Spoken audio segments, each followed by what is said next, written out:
Le dernier vendredi du mois de Ramadan 2025 a été marqué par un sermon empreint de sagesse et de conseils spirituels prononcé par l'imam Koné Mohamed, recteur de la grande mosquée Mongoroutou à Boaké, secrétaire général adjoint du COSIM Gweke et point focal du commissariat du Hajj à Boaké. L'imam Koné a invité les fidèles à préserver les acquis spirituels du mois en maintenant le même comportement vertueux tout au long de l'année. Dans son sermon, l'imam a souligné l'importance de la constance dans la pratique religieuse. Selon lui, garder la même ferveur et les mêmes bonnes actions qu'au cours du Ramadan permettra aux croyants de maintenir une relation solide avec Allah. Nous étions à une formation. Quand on va à une formation, après la formation, ce que nous avons appris pendant la formation, nous devons mettre ça en pratique. C'est ce que nous avons dit aux musulmans. Et au sorti de ce mois de Ramadan, Allah subhanahu wa ta'ala nous a donné une adoration pour compléter le mois de Ramadan, qui est le mois des Al-Fitr, c'est-à-dire Zakat al-Fitr.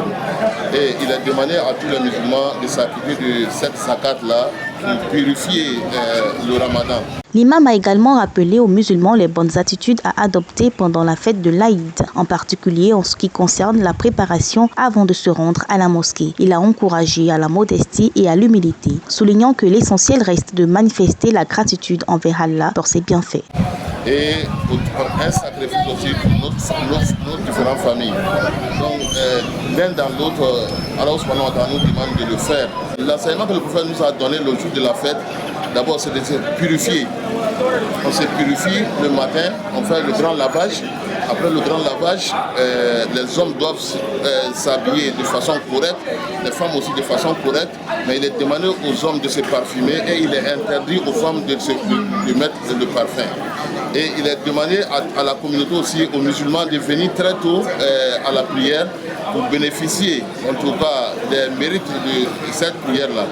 Et ensuite, quand on vient, il est demandé aux musulmans aussi de faire beaucoup de takbira, c'est-à-dire beaucoup d'invocations et beaucoup d'adorations, beaucoup de zikr ces jours-là. Pour conclure son sermon, l'imam Koné a adressé des bénédictions pour la stabilité de la Côte d'Ivoire, particulièrement en cette année électorale cruciale. Il a prié pour que la paix et l'unité prévalent dans le pays afin de garantir des élections apaisées et une prospérité durable pour la nation. Aussi, nous sommes dans un moment Allah subhanahu wa ta'ala exauce nos prières.